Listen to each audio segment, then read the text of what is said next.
Hello दोस्तों, welcome to study ज्ञान। आज हम शहरी क्षेत्र में आजीविका के बारे में बात करेंगे, जो कि छठी क्लास की एनसीईआरटी का लास्ट अध्याय है। तो यदि हम बात करें कि जीवन शैली क्या होती है, तो सीधे सीधे शब्दों में हम यह कह सकते हैं कि जीवन शैली से तात्पर्य है कि वहाँ की लाइफस्टाइल कैसी है। अब ये लाइफस्टाइल है जो वो कैसी भी हो सकती है, यानी वहाँ के व्यूअर पॉइंट के आधार पर हम देखें तो सांस्कृतिक रूप से, आर्थिक रूप से, और जो वहाँ के सोर्स है जो कि रोजगार के सोर्स भी हो सकते हैं। यानी टोटली जो भी हम अपने आसपास का वातावरण देखते हैं शहरी क्षेत्र में, उसके बारे में इस चैप्टर में हम बात करेंगे। तो शुरू में बताया गया है कि भारत में 5,000 से ज़्यादा शहर हैं और उन 5,000 शहरों में 27 महानगर हैं जिनकी आबादी या जनसंख्या 10 लाख से अधिक है। अब यदि हम बात करें कि शहरी क्षेत्र में कार्य और जीवन शैली के बारे में, तो कार्य के बारे में यदि हम बात करें तो सब्जी बेचने वाला हो या फिर फूल बेचने वाला,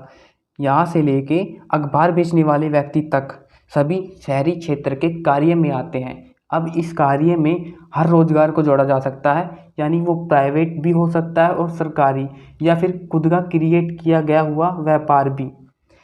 और इनके जो जीवन शैली है उनमें आपने देखा होगा कि बच्चे होते हैं वे अपने स्कूल के लिए जाते हैं, भीड़ भाड़ वाले इलाके होते हैं। एक बार आप सोच कर देखो कि यदि आप सुबह के टाइम बाहर जाओ तो कैसा वातावरण होता है, या फिर वहाँ के लोग कैसे वातावरण में रहते हैं। तो आगे बताया गया है कि स्वरोजगार के बारे में, कि स्वरोजगार क्या होता है। ऐसा रोजगार जिसको खुद ही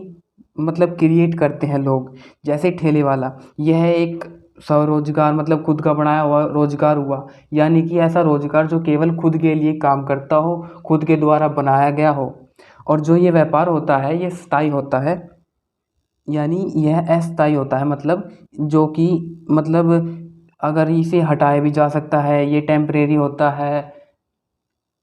इसकी कोई गारंटी नहीं होती कि ये कब तक चल सकता है, इसकी जो समय सीमा है कितनी निर्धारित की जाएगी, या फिर इसका जो भी खर्च होता है वह खुद स्वयं वह आदमी उठाता है जो इस रोज़गार को क्रिएट करता है या बनाता है। कई जगह ऐसी भी होती है जहाँ ठेले वाले होते हैं जो उन्हें जाने के लिए मनाही है, लेकिन सरकार ने इन कानूनों में परिवर्तन के पर विचार किया है, जिससे इसकी आजीविका के साधनों पर असर न पड़े। यानी वहाँ के लोग, जो कि ऐसी भी जगह थी जहाँ लोग ठेले वाले होते थे या फिर कोई भी अन्य व्यापारी तो नहीं कहेंगे, मतलब कि जो भी स्वरोजगार का कार्य करते थे, उन्हें वहाँ जाने के लिए, या फिर कोई ऐसी जगह है जहाँ उन्हें जाने से मनाही है, उसमें परिवर्तन करने पर कानून विचार कर रहा है, जिससे उनकी आजीविका पर असर ना पड़े। अब बात करें कि अहमदाबाद में जो सर्वे हुआ था उसके ऊपर, तो शहर जो अहमदाबाद का शहर है उसमें जो 22% व्यक्ति है वह ऐसे हैं जो सड़कों पर काम करते हैं, और देश के शहरों में 1 करोड़ लोग ऐसे हैं जो फुटपाथ पर और ठेलों पर सामान बेचते हैं। अब यदि हम बात करें कि कैसे कैसे वहाँ के मतलब शहरी क्षेत्र में मोटी मोटी चीज़ क्या है जिसके ऊपर लोगों के ऊपर असर पड़ता है, या फिर अब यदि बात करें कि जो काम है उस काम से शहर पर क्या असर पड़ता है, तो बताया गया कि बाज़ार में, या जो हम बात करें मिठाई वाला हो, खिलौने वाला हो, कपड़े, बिजली आदि जो भी सामान होते हैं उनकी दुकानों की कतार आपने देखी होगी। यानी बाज़ार जो भी क्रिएट होते हैं, स्वरोजगार में ठेले वाले, मतलब हर टाइप के इसमें व्यू के बताया गया है, मतलब व्यू के टाइप में बताया गया है कि आपने देखा होगा मिठाई, खिलौने, मतलब हर तरह की चीज़ की कतारों में देखा होगा लाइन में। अब बात करें कि बड़ी दुकानों में क्या होता है, यानी वहाँ के वातावरण में क्या क्या होता है, तो इन दुकानों में माल दूसरे राज्यों से आता है। यानी जो वहाँ का कच्चा माल है या फिर बना हुआ माल है जो बेचना हो, तो वह दूसरे राज्यों से आता है। कई बार यह माल विदेशों से भी आता है।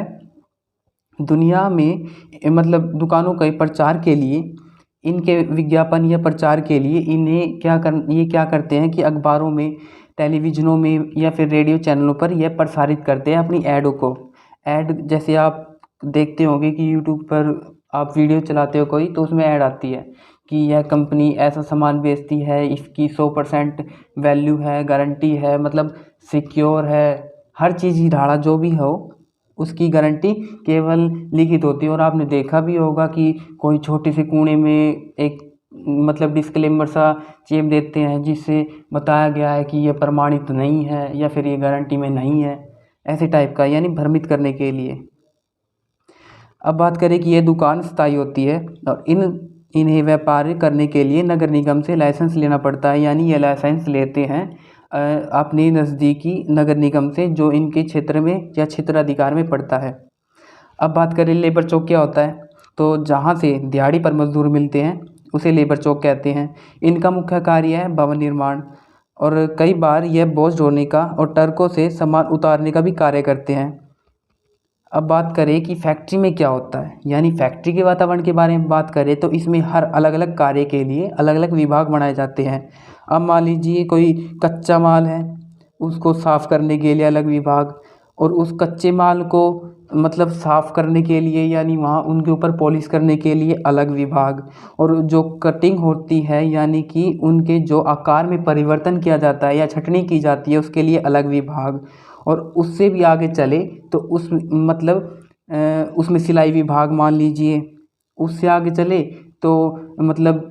सिलाई होने के बाद उसके जो रूप में आकार में परिवर्तन किया जाता है उसके लिए अलग विभाग, उसकी इंक्वायरी के लिए अलग विभाग, उसे मतलब डब्बों में पैक करने के लिए अलग विभाग, यानी कि अलग अलग विभाग विभाजित किए जाते हैं हर काम के लिए। इससे काम आसान भी होता है, जल्दी भी होता है और बड़े लेवल पर भी होता है। इनके द्वारा बनाया गया सामान विदेशों तक बेचा जा सकता है, यानी कि इनके स्टॉक में ज़्यादा सामान होगा तो ये विदेशों तक बेच सकते हैं। इनमें कर्मचारी अस्थायी होते हैं, यानी कि उन्हें काम से निकाला जा सकता है। ये डिमांड पर आधारित है कि उसके मालिक को कितनी ज़रूरत है, किस सीजन में कितने कार्य के लिए। फैक्ट्री की ज़रूरतों को पूरा होने पर इनके बाद मतलब ज़रूरत हो जब उन्हें रखा जाता है और ज़रूरत ना होने पर उन्हें निकाल दिया जाता है। ये डिमांड पर आधारित है, यानी कि डिमांड होने पर मज़दूरों की संख्या मतलब नहीं होने पर उनकी संख्या कम कर दी जाती है। फैक्ट्रियों में नौकरी की कोई सुरक्षा नहीं होती और उनके साथ यदि कोई बुरा व्यवहार होता है तो उनके बचाव के लिए भी कुछ नहीं होता, यानी कि वहाँ एक तो जो इनकम के सोर्स है उसकी भी गारंटी नहीं है कि उन्हें पूरा रुपया मिलेगा, और ऊपर से उनके ऊपर जो अत्याचार होता है उनकी भी कोई गारंटी नहीं होती।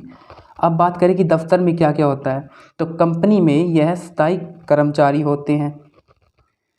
और यह दुकानदारों से बड़े बड़े ऑर्डर लेते हैं और इन्हें भुगतान इकट्ठा करना होता है, यानी कि यह स्थायी कर्मचारी होते हैं। इनकी पूरी सिक्योरिटी होती है अपने काम के प्रति, अपने जो इन्हें मजदूर के रूप में इन्हें काम मिलता है उसके प्रति। और इन्हें क्या क्या सुविधा मिलती है दफ्तरों में, इसके बारे में बताया गया है कि बुढ़ापे के लिए बचत, नौकरी से सेवानिवृत्त होने पर इन्हें पैसे मिलते हैं, यानी कि रिटायरमेंट होने पर इन्हें पैसा दिया जाता है, भत्ता दिया जाता है। और बात करें इनके छुट्टी के बारे में तो इतवार और राष्ट्रीय त्यौहार के लिए इन्हें छुट्टी मिलती है, और यदि यह बीमार हो जाए तो इन्हें छुट्टी मिल जाती है। अब बात करें कि इनके स्वास्थ्य के ऊपर तो परिवार के लिए चिकित्सा सुविधा के बारे में, तो कंपनी एक सीमा तक अपने कर्मचारियों और उनके परिजनों के लिए इलाज का खर्च उठाती है, यानी कि यदि उनके परिवार में कोई बीमारी हो तो वह उसका खर्च उठाते हैं।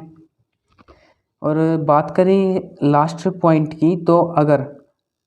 फैक्ट्री में काम कर रहे हैं मतलब कि अब बात करें कि अगर फैक्ट्री में काम कम हो तो इन्हें अन्य मज़दूरों की तरह निकाला नहीं जाता, यानी कि इनकी जो सिक्योरिटी होती है उनके मतलब कि कर्मचारी की जो सिक्योरिटी होती है उनके फैक्ट्री में रहने की, वह सिक्योर होती है। इनकी यह डिमांड पर आधारित नहीं होती कि जितना डिमांड होगी उतने कर्मचारी रखे जाएंगे, डिमांड कम होने पर इन्हें निकाल दिया जाएगा। तो वीडियो में हमने आज बात करा कि शहरी क्षेत्र में क्या क्या जीवन शैली होती है, यानी वहाँ के लाइफस्टाइल के बारे में, वहाँ के व्यू के बारे में। एक छोटा सा रिकेप ले तो हम बताया गया था इसमें शुरू में कि 5000 बड़े शहर है, इनकी जीवन शैली के बारे में बताया गया था, स्वरोजगार के बारे में, और मतलब एक सर्वे भी बताया गया था जिसमें 22% लोग थे ऐसे थे जो सड़कों पर सोते थे या फिर सड़कों पर काम करते थे या स्वरोजगार करते थे। और बताया गया है कि 1 करोड़ लोग हैं जो फुटपाथ पर और ठेलों पर सामान बेचते हैं। बाज़ारों के बारे में बात किया गया था, बड़ी दुकानदारों के बारे में या दुकानों के बारे में, लेबर चौक, फैक्ट्रियों के बारे में और दफ्तरों के बारे में। और भी इंटरेस्टिंग वीडियो चाहते हैं तो हमारे चैनल को सब्सक्राइब करना ना भूलें। यदि आप इस वीडियो के PDF को चाहते हैं तो हमारे डिस्क्रिप्शन में इसका लिंक मिल जाएगा। आज की वीडियो में बस इतना ही। वीडियो देखने के लिए आपका धन्यवाद।